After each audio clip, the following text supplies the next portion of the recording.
नमस्कार बंधुरा इंद्रानीज किचेनेर आरो एक नतून भिडियोते सकलके स्वागत जानाई। तो आज के आमी शेयर करछि कषा मांसेर रेसिपि जेटा बानिये देखाबो बाटा मशला दिए।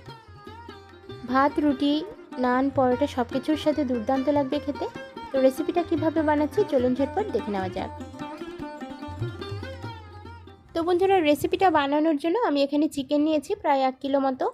एबार चिकेनटाके खूब भालोभाबे मैरिनेट करते होबे। तबे मैरिनेटेर जोन्नो एखाने खूब बेशी उपकरण लागबे ना। 2 टेबिलस्पून परिमाण टक दई और तार साथे सामान्य नुन दिए चिकेनटाके मैरिनेट करे नेब। एकटु टक दई एबं नुन दिए मैरिनेट करे नेওয়ার फले मांसटा किन्तु खूब सुंदर सफ्ट हो जाबे। एमनिते एटा जेहेतु बयलार चिकेन खूब सहजेई सफ्ट हय, ता सत्त्वेও एकटुखानी टक दई एबं नुन दिए आमरा प्रथमे 10 থেকে 15 मिनट आगे एकटु मैरिनेट करे रेखे देब। चिकेनेर এই রেসিপিটা দুর্দান্ত টেস্টি হবে খেতে। আর বাটা মশলা দিয়ে বানাবো, কোনো রকম গুঁড়ো মশলা কিন্তু আজকের রেসিপিতে ব্যবহার করব না, সহজেই কিন্তু বানিয়ে নেওয়া যাবে। তো বন্ধুরা দেখুন এখানে আমি চিকেনটাকে খুব সুন্দরভাবে ম্যারিনেট করে নিয়েছি আর 10 মিনিটের জন্য রেস্টে রেখে দিয়েছি। এখানে দেখুন একটা ছোট বাটির মধ্যে আমি 1.5 টেবিলস্পুন পরিমাণ গোটা ধনিয়া আর তার সাথে নিয়েছি 1 টেবিলস্পুন পরিমাণ গোটা সাদা জিরে, সাথে 3টে শুকনো লঙ্কা নিয়েছি। আর এই জিনিসগুলোকে আমি জলের সাহায্যে ভিজিয়ে রাখবো, জলের মধ্যে ভিজিয়ে রাখবো যাতে করে বাটতে কিন্তু সুবিধা হয়। এইটা একটু ভেজানোর ফলে জিনিসটা একটু সফট হবে বা নরম হবে, তারপরে বাটতে কিন্তু আমার সুবিধা হবে। তো আমি শিল নোড়াতে বেটে নেব, আর আপনারা চাইলে কিন্তু মিক্সিং জারেও বাটতে পারেন। এবার সরাসরি রান্নাটা শুরু করব। তো বন্ধুরা ওভেনে আমি কড়াই খুব ভালোভাবে গরম করে নিয়েছি। কড়াই গরম হয়ে যাওয়ার পরে সরষের তেল অ্যাড করে দিচ্ছি। যেহেতু ব্রয়লার চিকেন রেসিপি তার জন্য অবশ্যই কিন্তু সরষের তেলে রান্না করাই বেটার হবে, তবে আপনারা পছন্দসই যে কোনো তেল দিয়ে রান্নাটা করতে পারেন। তেলটা খুব ভালোভাবে গরম হয়ে গেলে এখানে দারচিনি, লবঙ্গ, ছোট এলাচ, তার সাথে বড় এলাচ আর তার সাথে একটা তেজপাতা আমি অ্যাড করে দিচ্ছি। সাথে দিয়ে দেবো 2টো শুকনো লঙ্কা। ফোড়নটাকে খুব ভালোভাবে নাড়াচাড়া করে নেব এবং ফোড়নের একটা মিষ্টি গন্ধ আসা পর্যন্ত একটু 1 থেকে 1.5 মিনিট মতো নাড়াচাড়া করতে হবে। 1-1.5 মিনিট মশলাটাকে নাড়াচাড়া করে নিয়েছি। মশলাটা থেকে একটা মিষ্টি গন্ধ যখন বের হবে তখন এর মধ্যে আমি কুচানো পেঁয়াজটাকে অ্যাড করে দিচ্ছি। কুচানো পেঁয়াজটাকে দেওয়ার পরে খুব ভালোভাবে নাড়াচাড়া করে মিশিয়ে নিতে হবে। এখানে পেঁয়াজটা একটু বেশি করে দিতে হবে। আমি এখানে প্রায় 1.5টা মতো মিডিয়াম সাইজের পেঁয়াজ, মানে একটা আর তার সাথে অর্ধেক পেঁয়াজ খুব ভালোভাবে কুচিয়ে নিয়েছিলাম, কুচানো পেঁয়াজটাকে অ্যাড করে দিয়েছি। পেঁয়াজটার কালারটা একদম চেঞ্জ হয়ে যাওয়া পর্যন্ত একটু নাড়াচাড়া করে নিতে হবে। তো বন্ধুরা 2 থেকে 3 মিনিট মতো আমি নাড়াচাড়া করে নিয়েছি। পেঁয়াজটা মোটামুটি ভাজা হয়ে গিয়েছে। তো এই পর্যায়ে এসে এর মধ্যে আমি 1 টেবিলস্পুন পরিমাণ রসুন বাটা অ্যাড করে দেব, সাথে দিয়ে দেবো 1 টেবিলস্পুন পরিমাণ আদা বাটা। রসুন আর আদাটাকে অ্যাড করার পরে একটু ভালোভাবে নাড়াচাড়া করে নেব যাতে করে রসুন এবং আদার যে কাঁচা গন্ধটা সেটা সম্পূর্ণরূপে চলে যায়।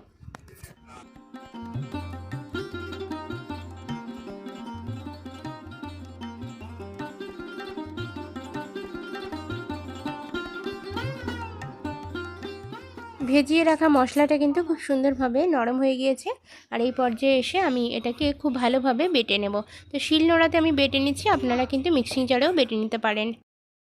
তো এরকম মিহিভাবে আমি একটু বেটে নিয়েছি। এবার এই বাটা মশলাটাকে পেঁয়াজের মধ্যে আমি অ্যাড করে দিচ্ছি। গোটা ধনিয়া আর গোটা জিরা এই বাটা মশলাটাকে পেঁয়াজের মধ্যে দিয়ে দিতে হবে। দেওয়ার পরে একটু জল অ্যাড করে দিয়ে মশলাটাকে একটু নাড়াচাড়া করে কষিয়ে নিতে হবে। তো বন্ধুরা দেখুন একটু জল দিয়ে দিয়েছি। তো এবার মশলাটাকে খুব ভালোভাবে একটু নাড়াচাড়া করে নেব।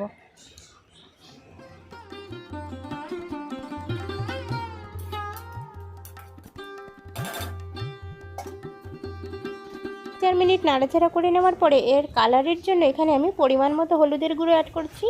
দিয়ে দিচ্ছি Kashmiri red chilli powder. Kashmiri red chilli powder দিলে কালারটা কিন্তু খুব সুন্দর আসে, একদম মিষ্টি একটা কালার চলে আসে। তো এটাতে কিন্তু খুব একটা বেশি ঝাল হয় না। তো একটু কাশ্মীরি রেড চিলি পাউডার দিয়ে দিলাম। আপনারা চাইলে কিন্তু এখানে শুকনো লঙ্কার গুঁড়োটাও ব্যবহার করতে পারেন। তো বন্ধুরা দেখুন আমি শুকনো লঙ্কার গুঁড়ো 1 চামচ দিয়ে দিলাম, কাশ্মীরি রেড চিলি পাউডার 1 চামচ আর শুকনো লঙ্কার গুঁড়ো 1 চামচ, তার সাথে হলুদের গুঁড়ো। এই 3টে জিনিস দেওয়ার পরে খুব ভালোভাবে নাড়াচাড়া করে মিশিয়ে নিতে হবে। আর এই যে মশলাটা এটাকে কিন্তু একদম তেল ছাড়া পর্যন্ত কষিয়ে নিতে হবে। মশলার যতটা ভালোভাবে কষানো হয় রেসিপির টেস্ট কিন্তু ততগুণই বৃদ্ধি পায়। তো বন্ধুরা এখানে দেখুন আমি একটু সামান্য পরিমাণ চিনি অ্যাড করে দিলাম। চিনিটা দিলে কালারটা কিন্তু খুব সুন্দর আসবে, মানে মাংসটার কালারটা অসাধারণ আসবে, আর সাথে টেস্টেরও কিন্তু খুব সুন্দরভাবে ব্যালেন্স হবে। তো আমি এই মশলা কষানোর মধ্যেই কিন্তু চিনি, খুবই সামান্য মাত্র একটু চিনি অ্যাড করে দিলাম। এবার মশলাটাকে একদম তেল ছাড়া পর্যন্ত কষিয়ে নেব। কষানোর জন্য কিন্তু হাতে সময় নিতে হবে, আর যত আস্তে আস্তে এই ব্রয়লার চিকেনটা রান্না করা যায় ততটাই কিন্তু রেসিপির টেস্ট ভালো আসে। তো বন্ধুরা দেখুন তেল ছেড়ে দিয়েছে মশলা থেকে, আর মশলা থেকে তেল ছেড়ে দেওয়ার পরে আমি কিন্তু এর মধ্যে অ্যাড করে দিচ্ছি কিছুটা টক দই। তো বন্ধুরা দেখুন এখানে 1 টেবিল স্পুন পরিমাণ টক দই আমি দিয়ে দিচ্ছি। যেহেতু টক দই দিয়ে আমি চিকেনটাকে ম্যারিনেট করেছিলাম, তো এখানে কিন্তু বেশি আর টক দই আমি ব্যবহার করছি না। তো টক দই কিন্তু অবশ্যই দিতে হবে। টক দই যদি আপনারা না দিতে চান সেক্ষেত্রে কিন্তু টমেটো ভালোভাবে বেটে নিয়ে দিতে পারেন।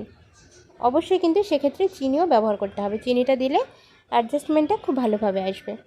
এবার দেখুন আমি চিকেনটাকে অ্যাড করে দিচ্ছি। ম্যারিনেশন করে অলরেডি আমি অনেকক্ষণ আগে রেখে দিয়েছিলাম, প্রায় 10-15 মিনিট আগে। চিকেনটাকে অ্যাড করে দেওয়ার পরে খুব ভালোভাবে চিকেনটাকে কষিয়ে নিতে হবে। চিকেনের টেস্ট অনেকটাই কিন্তু নির্ভর করে চিকেন কষানোর উপরে। খুব আস্তে করে ফ্লেম দিয়ে বা লো ফ্লেমে চিকেনটাকে কিন্তু কষাতে হয়। প্রায় 20 থেকে 25 মিনিট ধরে কিন্তু চিকেনটাকে আমি কষিয়ে নেব।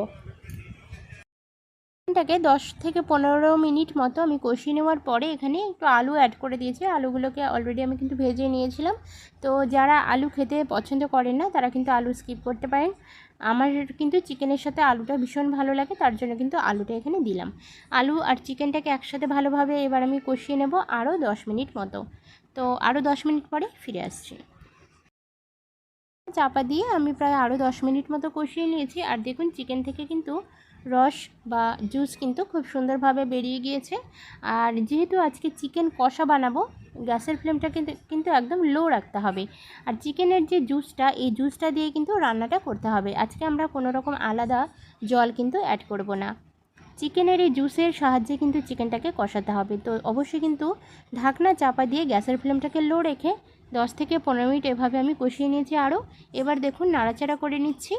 আর এই সময় কিন্তু চিকেন এবং আলুটা খুব ভালোভাবে নরম হয়ে গিয়েছে বা সেদ্ধ হয়ে গিয়েছে। তো বন্ধুরা এখানে কিছু জিনিস আমি অ্যাড করে দিচ্ছি, আর চিকেনটার মধ্যে কোনো রকম জল কিন্তু অ্যাড করিনি। এই পর্যায়ে এসে আমি নুন চেক করে দেখলাম যে নুনের পরিমাণটা একটু কম মনে হচ্ছে, তো পরিমাণ মতো নুন অ্যাড করে দিলাম। আর তার সাথে দিয়ে দিচ্ছি গরম মশলার গুঁড়ো, শাহি গরম মশলার গুঁড়ো 1 টেবিল স্পুন পরিমাণ দিয়ে দিলাম। আদার্স কোনো মশলাপাতি কিন্তু এখানে দেওয়ার প্রয়োজন নেই। খুব ভালোভাবে নাড়াচাড়া করে মিশিয়ে নিতে হবে। তো বন্ধুরা দেখুন এখানে কিন্তু অবশ্যই খেয়াল রাখতে হবে রেসিপিটার মধ্যে কিন্তু ঝোলের পরিমাণটা নিজেরা পছন্দ মতো বাড়িয়ে বা কমিয়ে নিতে পারেন। এখানে কিন্তু আমি কোনো রকম জল অ্যাড করিনি, চিকেনের জলটা দিয়েই বা জুসটা দিয়ে কিন্তু রান্নাটা সম্পূর্ণ মাত্রায় করে নিয়েছি। তো এই রেসিপিটা কেমন লাগলো, সম্পূর্ণ রেসিপিটা দেখার পরে অবশ্যই কমেন্ট সেকশানে জানাবেন। ভালো লাগলে প্লিজ একটা লাইক করবেন, আর এরকম রেসিপি দেখার জন্য আমার চ্যানেলের সাথে অবশ্যই থাকার অনুরোধ রইল। দেখা হচ্ছে নতুন কোনো ভিডিওতে, ততক্ষণের জন্য সকলে খুব ভালো থাকুন, সুস্থ থাকুন। ধন্যবাদ।